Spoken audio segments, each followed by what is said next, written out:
10 orang tewas dalam musibah banjir terparah sepanjang 1 dekade di Bali. Lebih dari 1.000 rumah warga terendam banjir dan BMKG mengingatkan potensi hujan ekstrim di Bali selama 3 hari.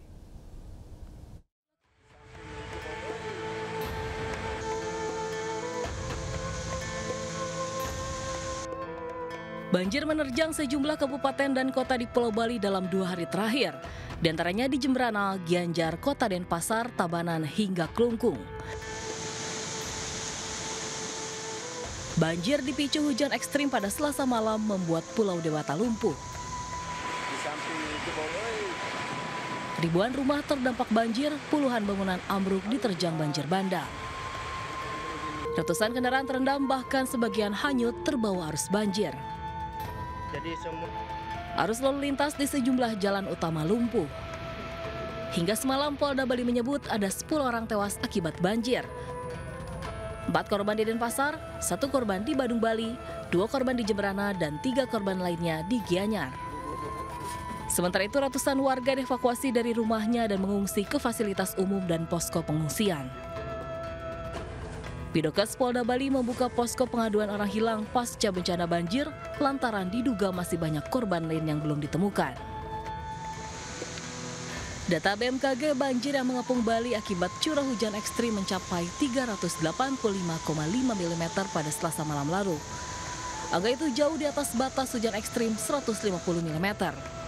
Bali termasuk satu dari puluhan daerah siaga hujan lebat pada 9 sampai 11 September.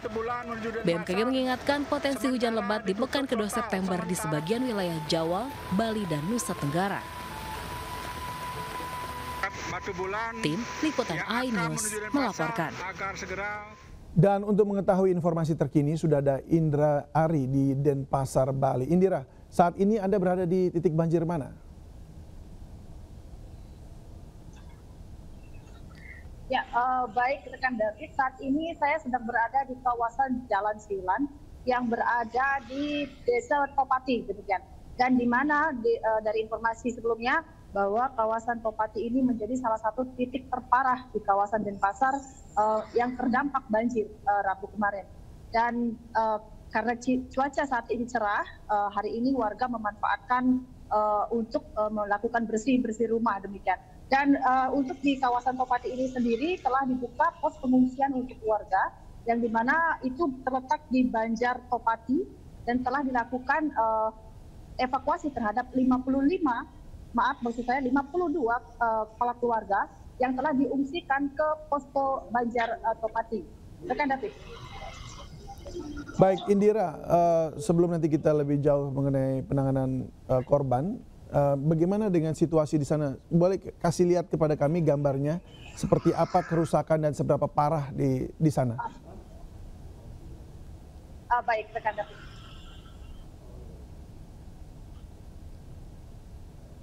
Ya, ini salah satu rumah warga yang dimana di depan rumahnya terparkir sebuah mobil yang mengalami kerusakan cukup parah, demikian, dan masih belum terevakuasi.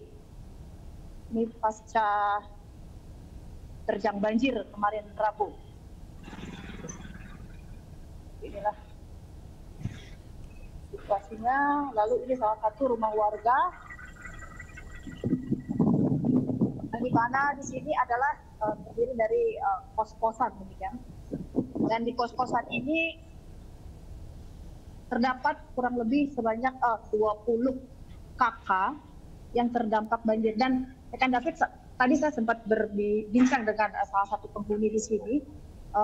Saya mendapatkan informasi bahwa tinggi air itu mencapai di tanda ini. Ya, wow. Jadi bisa dibayangkan tinggi airnya cukup tinggi dan datangnya air itu debit air tidak datang secara perlahan-lahan, tapi seperti air bah yang datang mendadak di sekitar 2 meter, sekitar 2 meter tingginya ya. Lalu di mana warga yang tinggal di sini sekarang berada? Ya. Dan inilah situasi. Ya, Indira. Rumah warga. Ya. Indira, di mana warga yang rumahnya ditinggalkan ini? Di mana mereka saat ini dan bagaimana kabar mereka? Ya, sebagian dari mereka telah mengungsi ke posko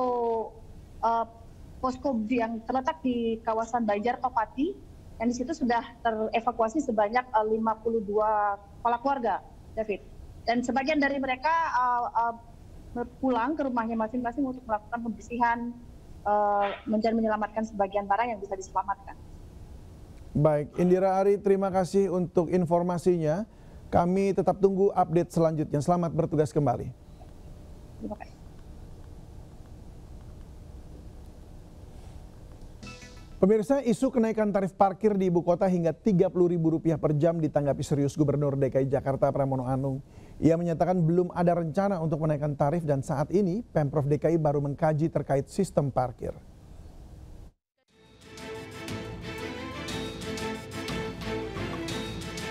Kemacetan lalu lintas ibu kota hingga kini belum bisa diatasi Pemprov DKI Jakarta. Selain adanya perbaikan jalan serta proyek lainnya, salah satu penyebab kemacetan adalah masih tingginya ketergantungan masyarakat pada kendaraan pribadi.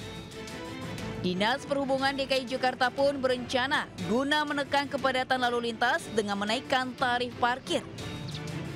Rencana ini dianggap mampu mendorong masyarakat untuk mengurangi ketergantungan pada mobil pribadi dan pada akhirnya akan meningkatkan penggunaan transportasi publik.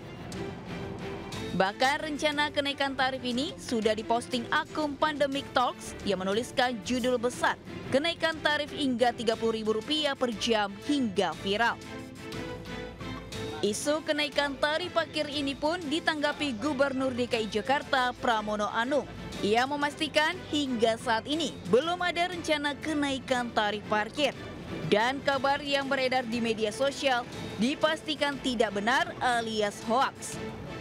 Itu tidak benar, bahwa kita sedang mengkaji untuk cashless di dalam parkir, ya, untuk mengatur perparkiran, ya, tetapi belum pernah ada keputusan apapun, dan kalau ada keputusan harus mendapatkan persetujuan publik.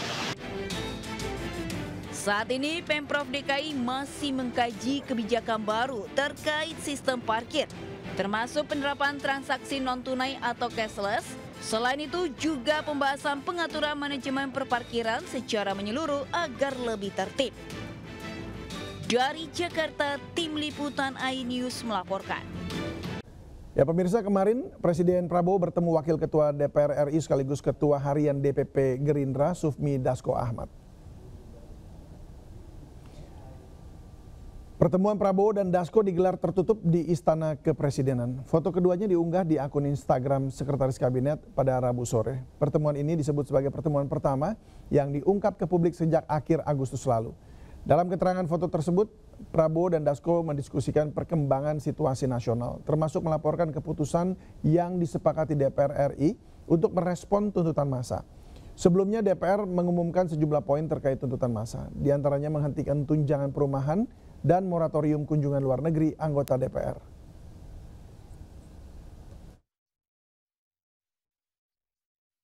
Ya pemirsa, sejumlah nama muncul dalam bursa calon Menteri Pemuda dan Olahraga yang saat ini masih kosong.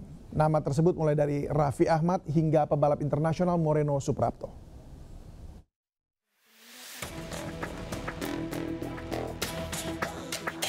Siapa pengganti Dito Aryo Tejo untuk menjadi Menteri Pemuda dan Olahraga masih menjadi misteri. Namun sejumlah nama muncul untuk mengisi kekosongan Menpora di Kabinet Merah Putih. Yang pertama ada Raffi Ahmad. Saat ini Raffi menjabat sebagai utusan khusus Presiden bidang pembinaan generasi muda dan pekerja seni. Selain itu, Raffi sebagai pemilik klub Rans Nusantara. Calon Menpora lain yakni berasal dari Partai Golkar, Putri Komarudin. Saat ini Putri merupakan anggota Komisi 11 DPR RI. Nama Wamenpora Taufik Hidayat juga masuk dalam bursa calon Menpora baru.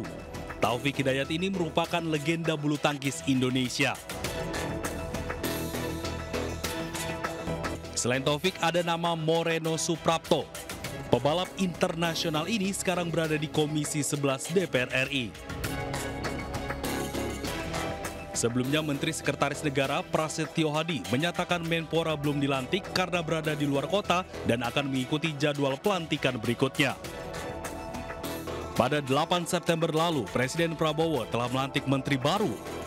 Namun Menpora dan Menko Polkam masih kosong. Untuk isi kekosongan, Presiden Prabowo menunjuk Safri Syamsuddin sebagai Menko Bidang Politik dan Keamanan ad interim.